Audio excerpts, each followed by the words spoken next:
guys, so bit of a rigmarole yesterday. Got the cradle in the car and it's all going and it's sweet, but just in terms of filming, we couldn't, due to lighting and not having a stand or a tripod. It was just really hard to try and get it filmed, so I didn't do any more filming after actually getting the cradle just underneath the car yesterday.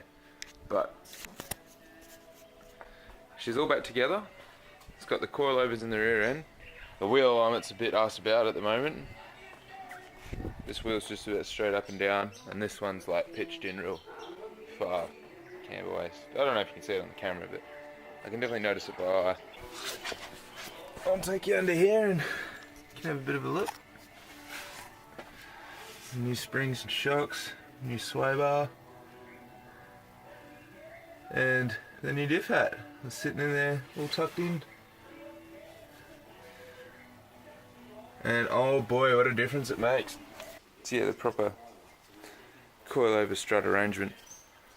Adjustability at the top. Now because it's a double wishbone suspension setup, we'll have to take the wheel off, jack it up, take the wheel off. Hopefully we can get at it. Must be a bolt at the bottom, a bolt, the 3 bolts at the top. On this side the radiator overflow bottle is in the way, so we'll just have to unbolt that and stick that on the exhaust manifold if it's not too hot. Nah, it should be right. Over this side you got the ECM. So we might have to move that as well, but it's alright, minor detail.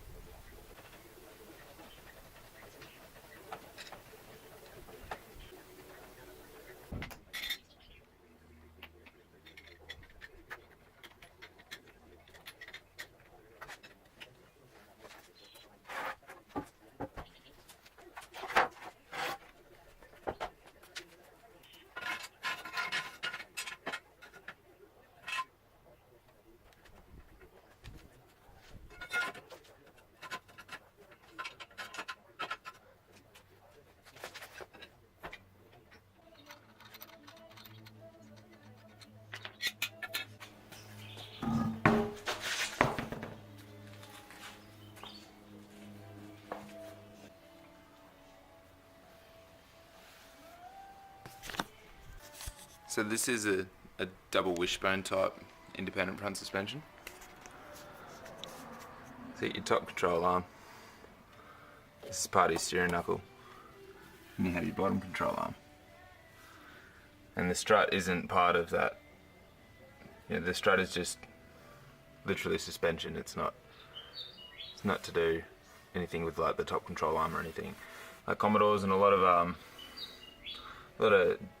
Japanese and even Euro spec cars, they like to use a McPherson strut, which is just like, I think they've got 2 lower control arms, and then the strut is your top control arm. So it all ties it into one. It's lighter and it's way more adjustable, but it's a lot less strong. So I mean, like this, it's a bit of a prick because that's my camber adjustment. There's shims. It's pretty ghetto.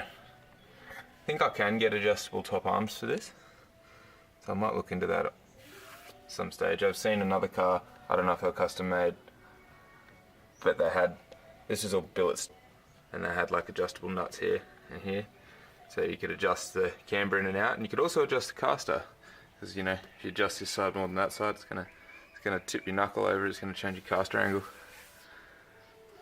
Adjustability is a good thing, especially if you want to do track days and stuff. Go home, play around in the garage, make some changes, see what happens. Alright, cool. Let's rip this out. If you really like your taxi like I do, put something over the guards so you don't shit on it.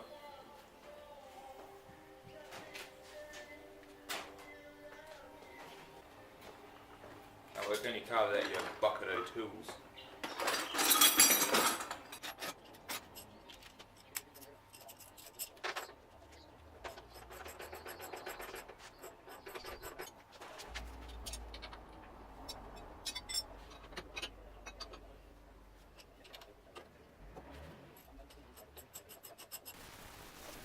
Alright, some things to consider. So it's really hard to get it low enough to get the the fork off the bottom control arm when you're pulling this out. So I did drop the sway bar off just to give me a little bit more depth. Well, as I was saying before, my camera rudely ran out of batteries again. So I ended up dropping that rear sway bar off so I could get the control arm low enough to get that strut out. There it is. I've got the new one in there, looks all flash. Also gave my brakes a bit of a polish up. The 6-piston Brembo calipers. Not sure on the disc size, but it's pretty big. Yeah, and like dropping the sway bar off, no big deal, because I'm replacing it anyway, so it's something I had to do, but not too bad. You just can drop the 2 bolts out of like where the sway bar mounts to the car, and then where it mounts to the control arm is just the 1 bolt. So you just undo that, and it allows your control arm just to drop down a little bit more. And yeah, you can fit your strut in or take your strut out or whatever you're bloody doing. Alright guys, so it's a couple of weeks down the track. The car's all done.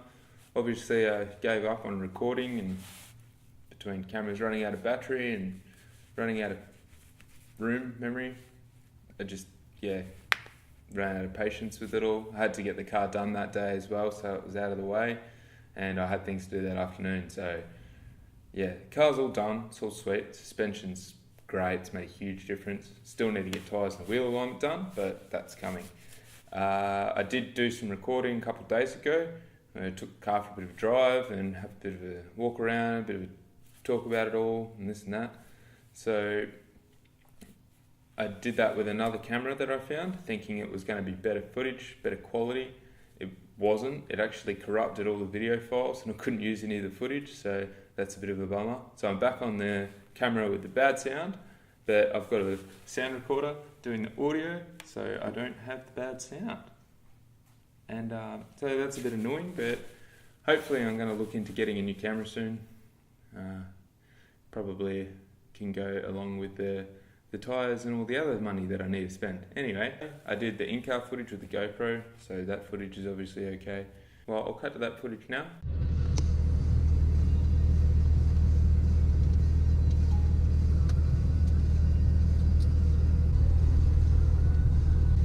One time there's a car driving down the street.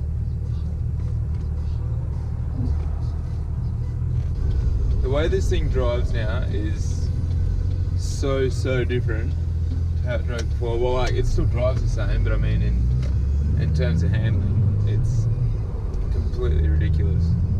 Like, it's a lot more rigid now. Yeah, those of you who have driven one of these before, especially, you know, comparing to like a small Japanese sports car or something European, they handle a bit like a boat. So this handles significantly less boat-like now that the suspension's been done, coilovers, and yeah, just the rear diff hat upgrade is just, oh, I recommend it so much. I'll see if I can insert a clip here of what the diff bush flex looks like normally, and then I'll see if I can get a clip of what it looks like after. See if I can insert that later.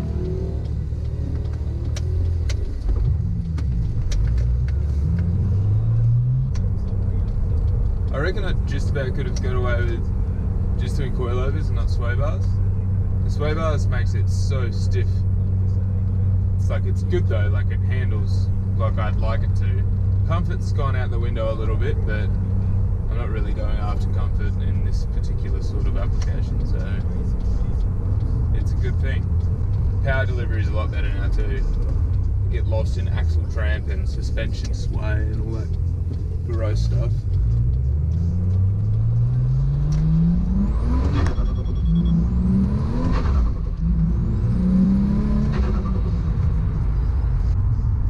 There's actually less road noise in the car now than what there was with the solid polyurethane diff bush in the original OEM setup. So as factory they come with a soft rubber bush, and then I got the solid polyurethane bush to try and stop the bush from flogging out, and then as you saw in a previous video, that just resulted in the whole K-frame flogging out. But because that's a solid polyurethane bush as well, it transfers a lot of diff noise into the car. You can actually hear the diff whine. The bush is that solid, and that piece of frame that I had to cut out of the bottom of the car, which isn't there anymore, also contributed to diff wine being noise being transferred into the cab. Naughty little roll on in third.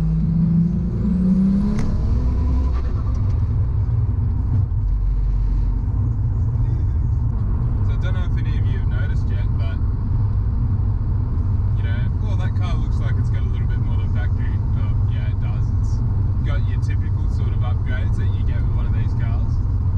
I'd like to have got a better exhaust, but this one performs fine, so I'm happy with it. It's a stainless X4 system, so it's 4-inch off the turbo, so 4-inch dump pipe into 3.5-inch high flow cat, into 3.5-inch single system all the way through.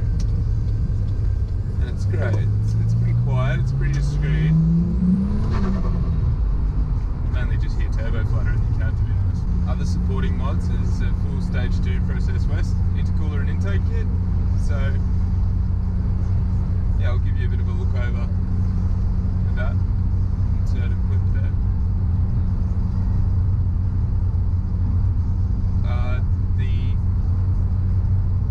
It's got a twin plate clutch as well. It's like still an organic composition clutch, but it's a twin plate. It's rated to 500 kilowatts of wheels, so that's plenty good. It's good. And yes, clutch, because it's manual. Why didn't you get an auto? They're so much faster. Because I wanted a manual, because I like to drive my cars. It's fun to drive. I don't care if it's slower than autos. But here we go. I'm sort of driving moderately fast around a roundabout at the moment, and there's just zero body roll. Like, it is so flat. And considering this is a 1750 kilo car, I'm impressed. Like, it's good. It feels solid. It feels a lot lighter than what the car actually is. I mean, you can feel it's a big car, but anything to try and help a big girl drive a bit nicer. Coilovers is a must.